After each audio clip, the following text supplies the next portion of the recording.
ऋतु, last time हम लोग ने बात की थी एसआईएफ की कैटेगरीज के बारे में. So we spoken about equity, debt and hybrid. Can we understand these a little better today? सारी कैटेगरी समझने से अच्छा है आज हम हाइब्रिड एसआईएफ के ऊपर फोकस करते हैं एंड लेट्स अंडरस्टैंड कि हाइब्रिड एसआईएफ कैसे मैनेज होता है, what investors can expect from this. Since launch, we have seen the many more, hybrid SIFs within this category. Okay. And सबके strategies काफ़ी different हैं. तो investors point of view से it's very important to understand कि वो किस strategy में invest कर रहे हैं. So when you say different strategies, that means outcomes also will be different. Yes, of course. अगर आपका स्ट्रैटेजी डिफरेंट है तो आपके आउटकम्स डिफरेंट होंगे and that is what it's very important to understand. Okay. कि आपकी स्ट्रैटेजीज क्या returns या क्या आउटकम आपका वहाँ से आ रहा है. अगर हम हाइब्रिड एसआईएफ की बात करते हैं तो it's kind of Swiss army knife, जहाँ पर आपको equity, debt, derivatives, different asset classes मिलते हैं.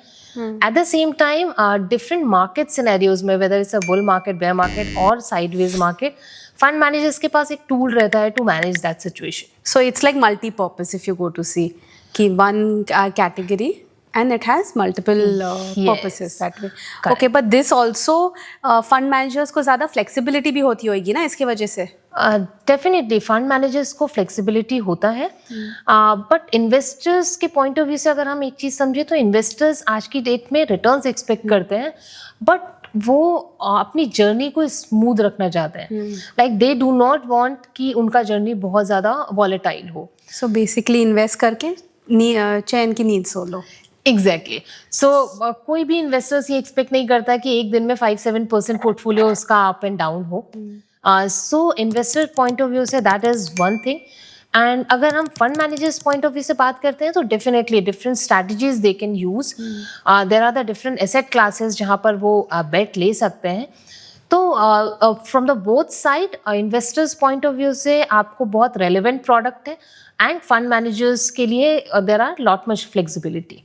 So think of it as an investor. Yes. मुझे हाइब्रिड एसआईएफ में इन्वेस्ट करना है, तो ऑल द कैटेगरी स्कीम्स में से आई विल नैरो डाउन.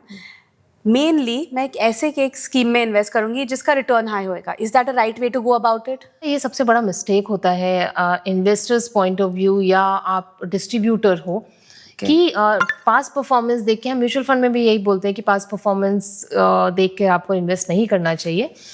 यहाँ पर भी यही है कि विद इन हाइब्रिड आप सारे हाइब्रिड एसआईएफ्स लेते हैं ना, आप देखते हो कि लास्ट 1 मंथ 2 मंथ में कैसा परफॉर्मेंस है, but that is not the right way. जैसे मैंने बोला, पैकेजिंग आपका सेम है, लेकिन विद इन दैट पैकेज आपकी बहुत सारी डिफरेंट स्ट्रैटेजीज हैं, तो वो आपको समझना बहुत ज़रूरी है. तो अगर मैं बात करूँ तो यहाँ पर आपकी मेनली आज जितने भी एसआईएफ्स हाइब्रिड कैटेगरी में लॉन्च हुए हैं, जो पहला एक एसआईएफ है और जो हाइब्रिड एसआईएफ है, विच normally is we call it is a arbitrage plus kind of a category or debt plus kind of a category, जहाँ पर आप रिटर्न एक्सपेक्टेशन आपका है अराउंड 8-8.5% के आसपास. हेज आपका पोर्टफोलियो काफ़ी हद तक हेज रहता है, डेट पोजीशंस रहते हैं जहाँ पर आपको फिक्स रिटर्न्स मिलते हैं, एंड देन द रिस्क आपका इसमें काफ़ी हद तक काफ़ी कम होता है. तो बहुत कम volatility with debt plus or arbitrage plus kind of a returns. So that is what we call it as a plus kind of a category, कि आपको arbitrage से better return मिलेगा with the similar or lesser volatility. See, there is a no, SEBI ने कोई भी ऐसा broader guidance नहीं है कि आपको within sub categories hybrid में कैसे strategies manage करना है. So then how are these categories formed? Normally MF is a base product, तो everybody is comparing with the mutual funds. So that is what, as I said, arbitrage plus. तो जो second category है हम लोग उसको normally बोलते हैं equity savings plus. मतलब equity savings kind of a returns, but आपका उसमें वॉलेटिलिटी इक्विटी सेविंग्स प्रोडक्ट से शायद कम होना चाहिए उसमें. ओके. यहाँ पर आपका इक्विटी एक्सपोजर स्लाइटली हायर होगा then the arbitrage plus category, और debt and the hedging position आपका रहेगा.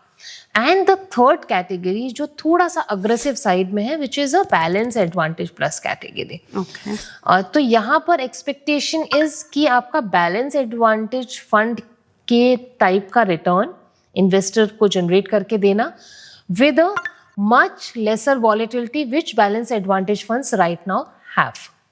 ओके यहाँ पर आपका डेफिनेटली आपका इक्विटी एक्सपोजर हायर साइड में होगा और थोड़ा सा हेजिंग पोजीशन या डेरिवेटिव्स का जो यूज होगा वो लिमिटेड होगा या सिर्फ डाउनसाइड मैनेज करने के लिए होगा। रिटर्न्स आपके equivalent to BAF, but risk काफी हद तक बैफ से काफी हद तक कम होना चाहिए। So tell me one thing, जो फर्स्ट कैटेगरी आपने बताई दैट इज डेट प्लस, वो एफडी से सिमिलर है, फिक्स डिपॉजिट के जैसे है? एफडी से आपको बेटर रिटर्न एक्सपेक्टेशन है, बट एफडी जैसी आपको गारंटी नहीं है। तो यहाँ पर जो फ़र्क है वो समझना बहुत ज़रूरी है कि फिक्स डिपॉजिट का क्या आपके पोर्टफोलियो में जगह है, और आप अगर आप एसआईएफ हाइब्रिड एसआईएफ में इन्वेस्ट कर रहे हो तो उसका आपके पोर्टफोलियो में कहाँ पर प्लेस है। So there are mainly these three strategies. Yes. And what about the asset allocator hybrid SIF? So within hybrid SIF, there is a long short equity hybrid, and then the asset allocator hybrid. So asset allocator hybrid में आपको commodity as an asset class आपको additional मिलता है. Okay. Means आप fund manager can invest in equity debt along with the gold, silver or oil, whatever commodity they choose to invest into. Okay. So वो आपको एक exposure मिल जाता है. But then risk return फिर इसका? इसका risk return काफी moderate रहता है because of the multi asset allocators. Now if I want to एकदम simply मैं कैसे select करूँ? एक एनी पॉइंट ऑफ व्यू, अगर मैं डिस्ट्रीब्यूटर के पॉइंट ऑफ व्यू से बोलूँ या इन्वेस्टर्स, प्रोबेबली इन्वेस्टर्स के पॉइंट ऑफ व्यू से थोड़ा डिफिकल्ट होगा, but distributors point of view से देयर आर द 4-5 थिंग्स अगर वो चेक करते हैं तो प्रोबेबली काफ़ी हद तक डिफ्रेंशिएशन जो है स्ट्रैटेजीज में वो समझ में आ जाएगा। ओके। सबसे पहला है कि आप इक्विटी एक्सपोजर कितना ले रहे हैं। सेकंड है कि आप डेट में अगर इन्वेस्ट कर रहे हैं तो किस तरह के डेट में आप इन्वेस्ट कर रहे हैं। थर्ड है कि आप डाउनसाइड जो प्रोटेक्शन है वो उसके लिए आपके क्या स्ट्रैटेजी है। फोर्थ वुड बी कि आप जो भी रिटर्न एक्सपेक्टेशन है, सारे स्ट्रैटेजीज जो भी लॉन्च हो रहे हैं मार्केट में, fund manager has some kind of endeavour to deliver certain kind of returns. Okay. Some are expecting 8.5 or 9%, some are expecting 10 to 11%. तो वो एक्सपेक्टेशन आपका कैसा है? तो अगर तो ये 4-5 थिंग्स अगर आपने समझ लिया तो प्रोबेबली आपको स्ट्रैटेजी काफ़ी हद तक क्लियर हो जाएगा। When you say कि अगर एक फंड hedged है, Yes. तो you mean to say it's safe? ये सबसे बड़ा मिथ है। हेज मतलब आपका सेफ्टी नहीं होता है, it's kind of a protection. तो जब हम बाइक राइड करते हैं और हम हेलमेट लगाते हैं, इसका मतलब ये नहीं होता है कि हमारा एक्सीडेंट नहीं होगा। इट्स लाइक कि हमको वो अगर हमारा एक्सीडेंट हुआ तो it will provide a protection. Correct.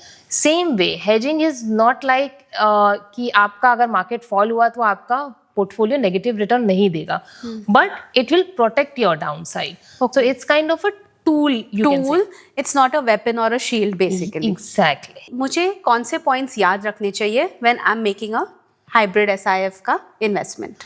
सो सबसे पहला रिटर्न देख के आप इन्वेस्ट मत करो। किस स्ट्रैटेजी में आप इन्वेस्ट कर रहे हो वो आपको समझना और देखना बहुत ज़रूरी है। So there are the 3 things I would say बहुत ज़्यादा इंपॉर्टेंट है। फर्स्ट इज है कि आप कौन से स्ट्रैटेजी में इन्वेस्ट कर रहे हो, whether that comfort is there जिस स्ट्रैटेजी में आप इन्वेस्ट कर रहे हो। सेकंड इज आपका टाइम होराइजन उस स्ट्रैटेजी के टाइम होराइजन से मैच करता है कि नहीं। सम अगर मैं बोलूँ aggressive strategy having a high good exposure on the equity side, तो वो थोड़ा लंबे समय तक आपको होल्ड करना पड़ेगा। जहाँ पर डेट और debt plus kind of strategy है वहाँ पर आपका डेट एक्सपोजर ज़्यादा होगा तो आपका इन्वेस्टमेंट होराइजन कम हो सकता है।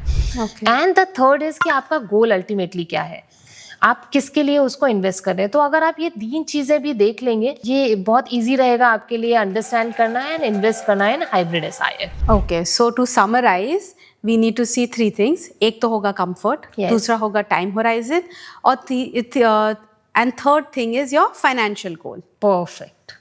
That's it. That's simple, right? To remember. And I think we should remember this for any kind of investment also. Exactly. So it's very simple. It's not like to looking at the past performance, but if you'll give, little bit understanding or you will understand the product little bit better, the investment in hybrid SIF can deliver a good returns. Chalo, I'm glad we clarified this क्योंकि I'm sure me and most investors would just go ahead and invest in a SIF category hybrid category that was giving the best returns. Exactly. तो ये था hybrid एसआईएक्स जो हम लोग ने समझा है ऋतु के साथ एकदम सिंपल एंड इजी लैंग्वेज में। नेक्स्ट एपिसोड में we will talk about equity SIX and decode what they exactly mean and how you can invest in them.